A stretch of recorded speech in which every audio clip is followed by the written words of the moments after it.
Good afternoon, everyone, and thank you, Mr. President, for being here today as the United States naval ship Comfort prepares to set sail for New York. On behalf of the men and women of the Department of Defense, I want to thank you for your leadership during these difficult times. You should know, Mr. President, that the United States military is all in on this national emergency, and the great sailors and medical professionals of this tremendous hospital ship are eager to get underway and start their very important mission. As the nation aggressively responds to the coronavirus pandemic, the Department of Defense is focused on three priorities. First, protecting our service members, civilians, and their families. We are committed to taking all necessary measures to safeguard the well-being of our most important resource, our people. Second, remaining prepared to carry out our core national security missions and to defend the United States against any threat. And third, continuing to support President Trump's whole-of-government, whole-of-nation response to the coronavirus. For several weeks, the Department of Defense has been surging personnel, capabilities, and equipment to help slow the spread of the virus. Thousands of National Guard troops are mobilized across the country, conducting a variety of essential tasks ranging from planning to logistics to medical support. Active duty units are moving critical supplies and equipment and medical personnel to some of the nation's most heavily impacted areas. The department's world-class doctors and scientists are at the forefront of infectious disease research, working alongside our government and private sector efforts to accelerate a vaccine and therapeutics for this virus. And now, in this great time of need, the President has directed the deployment of our nation's most powerful symbols of medical care and compassion, the Navy's two hospital ships, the Mercy and the Comfort. Both ships have a tremendous history of humanitarian assistance and have provided care for people throughout the world. This exceptional legacy continues as they now take care of their fellow Americans. The skilled medical professionals who will set sail on the Comfort will play a critical role in freeing up capacity in hospital beds in the New York area. I'd like to thank them for their sacrifices and for their commitment to the well-being of the American people. Finally, I'd like to thank President Trump for his bold leadership and support to the men and women of the United States Armed Forces. This is an unprecedented time for our nation, and your leadership, Mr. President, is uniting the American people to defeat this virus. I am confident we will get through this together. We will prevail. Thank you, and it is my great honor to now welcome the President of the United States and our Commander-in-Chief, President Donald Trump. Thank you very much, Mark. Thank you, Mr. President. Thank you very much, Mark, and you're doing a fantastic job, and our country appreciates it very much.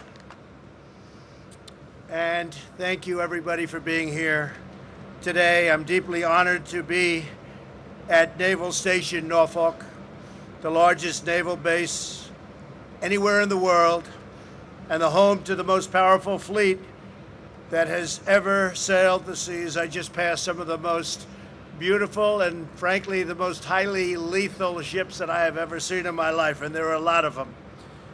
And they're in better shape now than they have been for many, many decades with what we're doing.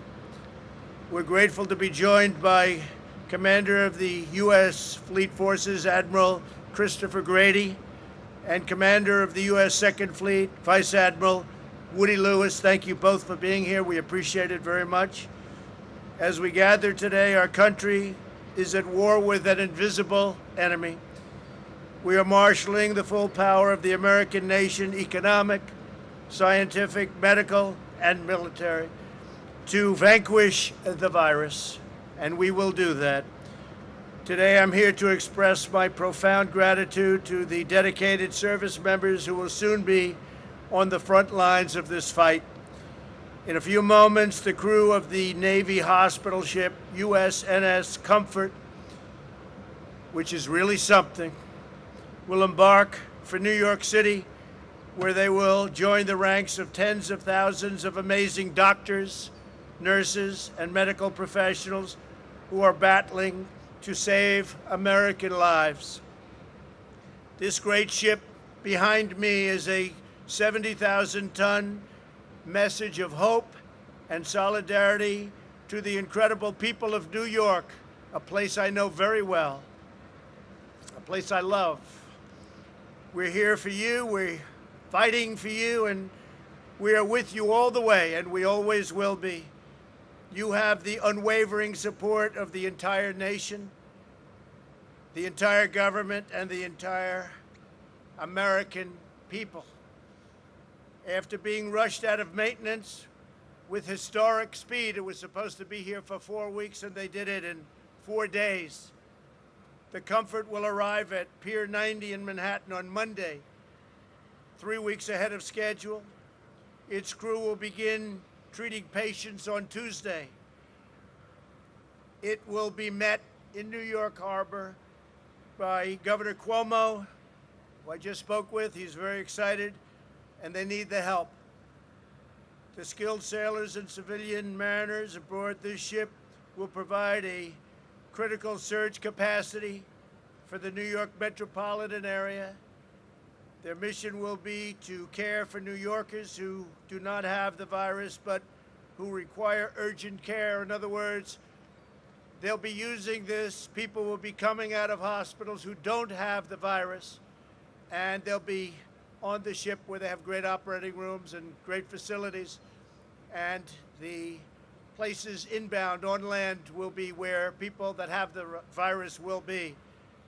So the people with the virus will not be on ship. The ship will be used for people having operations and other things other than that. By serving these emergency patients away from the hospitals, beds will be opened up all over the city for those who are infected. This ship can handle a lot of people, so it will open capacity all over the city.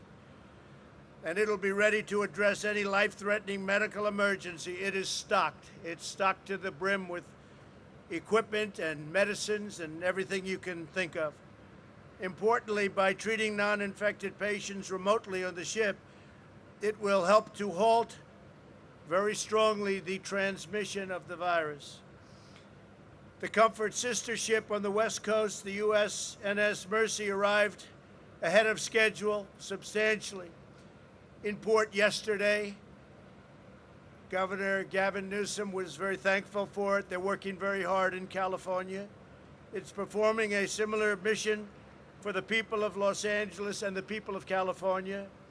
As the USNS Comfort gets underway, it is fully loaded with 12 operating rooms, and they are fully equipped.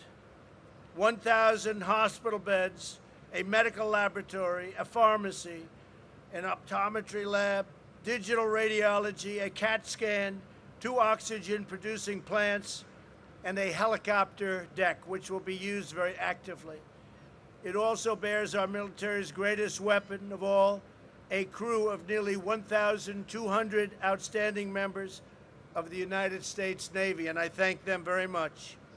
Among the sailors departing today are some of the finest doctors, nurses, technicians, orderlies, and medical staff anywhere in the world. These are true professionals, and no one performs better under pressure when lives are on the line. These are incredible people.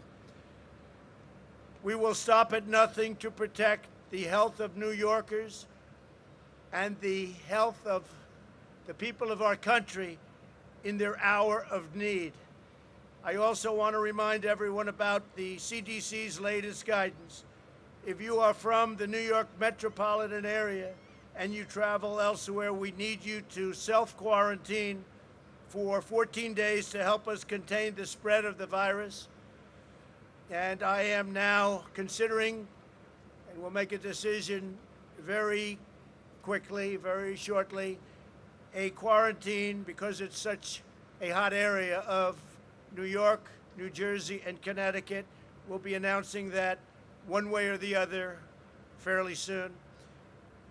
This does not apply to people such as truckers from outside the New York area who are making deliveries or simply transiting through. It won't affect trade in any way. The Army Corps of Engineers and FEMA are racing to build temporary hospitals, which are now completed, by the way, in record time. 4 hospitals, 4 medical centers. And in speaking with the governor this morning, we're giving them an additional 4 large tents, which they need very badly. And the emergency medical stations in New York are top of the line. You have them in not only New York, but in California and Illinois. We'll be adding some to other states also. I've empowered our nation's governors with the resources to call up the National Guard and authorize the activation of ready reserves. 2 big words, ready reserves. FEMA has shipped or delivered 11.6 million N95 respirators, 26 million surgical masks, 5.2 million face shields, and a lot are being made of all of the things I just named right now. We have millions and millions of new medical items being made as we speak and purchased. 4.3 million surgical gowns, 22 million gloves, and 8,100 ventilators. We have moved rapidly to mobilize every instrument of American power. This week I invoked the Defense Production Act to compel General Motors to carry out federal contracts for ventilators, and I think they're going to do a great job. I have to say that. We're also working with the major ventilator companies in the United States, all big-name companies, all companies that do ventilators, so they won't need extra time, and they're gearing up, and they'll be working 24 hours around the clock, and they have been. They've been doing a fantastic job to accomplish a historic ramp-up, and a ramp-up in the kind of numbers that we're talking about. And if we make too many, that's going to be okay, because I spoke with the Prime Minister of the UK yesterday, Boris Johnson. He tested, as you know, positive. And before I even was able to get a word out of him, he said, I said, how are you doing? He said, we need ventilators. The UK needs ventilators. A lot of countries need ventilators badly. It's a tough thing to make. It's a very complicated and expensive piece of equipment. I would say more so than a car. You're talking about expensive, complicated equipment. So I hope we soon will have enough that we can help other countries with ventilators. A lot of countries need them. In the next 100 days, America will make or acquire 3 times more ventilators than we do in an entire year. We are so geared up. At Boeing, Ford, Honeywell, 3M, Haynes, and other great American companies, factory floors and manufacturing lines are being converted to produce the respirators, protective masks, face shields, and other vital equipment. And those companies have been amazing. And Boeing is giving us their cargo moving planes. They're the biggest cargo movers anywhere in the world, and we're going to be using them to ship certain types of equipment to various states. Hundreds of millions of Americans are also making tremendous sacrifices on the home front in a historic drive to support our great workers and businesses. I signed into law the single largest economic relief package in American history. You saw that yesterday. The 2.2 trillion, and think of that, 2.2 trillion, but it goes to 6.2 trillion depending on what we decide.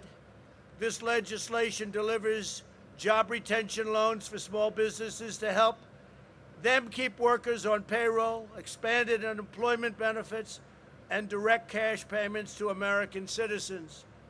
And these are very substantial payments. A family of 4 will be getting approximately $3,400. This legislation also provides massive increases in funding for hospitals who need it, for disaster relief fund, and critical life-saving medical supplies. We're spending a tremendous amount of money on medical supplies. We're trying to get it to the point needed directly, as opposed to our supply lines, so it can go directly to where they need it without having to go through a long process I don't want to say bureaucratic, but we have not. This group of people has worked so incredibly hard, and the energy and the speed with which they're delivering everything has been really admired by everybody. Everybody's talking about it, the job they're doing. My administration has also taken action to suspend federal student loan payments. So we're suspending, and that means suspending in every sense of the word, student loan payments so that the students that are not able to take advantage of what's going on, obviously, for obvious reasons, they will be the payments suspended. We've temporarily stopped federal evictions and foreclosures. We've postponed tax day until July, which is a big thing, first time that's happened, and waived regulations to speed new treatments to the market. And we have new treatments coming on rapidly. We're doing very well, we think, with vaccines, and we're doing very, very well with hopefully or potentially cures. We're looking at a lot of different alternatives, a lot of different medicines. That would be game changer. The battle in which we're now engaged has inflicted many hardships on our nation and our families, tremendous hardship on some families, and much death, much death. But through it all, the world has witnessed the unyielding resolve of our incredible American people. We are not only a country of vast resources, we're a nation of colossal strength, towering spirit, soaring patriotism, and exceptional character, and you're showing it to the entire world. At this moment, there are 151 countries throughout the world that are under attack by this horrible, invisible enemy. 151 countries. And we're in touch with a lot of them. Our professionals are the best in the world. But who would ever think 151 countries are under attack? We are one family bound together by love and loyalty, the eternal traits so perfectly embodied by the extraordinary men and women aboard this ship and the men and women at this beautiful, scenic, but really tough base. This base is something, thank you very much, this base is something very, very special. With the courage of our doctors and nurses, with the skill of our scientists and innovators, with the determination of the American people, and with the grace of God, we will win this war, and we will win this war quickly, with as little death as possible. And when we achieve our victory, this victory, your victory, we will emerge stronger and more united than ever before. We are going to be at a level of preparedness in case something like this should ever happen again, and God willing it won't. But we are prepared. What we've done in building systems, we're now the #1 tester anywhere in the world by far. We're testing more in one day than other countries are testing in weeks and months. We've learned a lot, and I cannot be more thankful to the American people, and I can say this, and I can say this from the bottom of my heart. I am very proud to be your president. Thank you very much, and God bless you all. Thank you. Thank you very much. Thank you.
Comfort.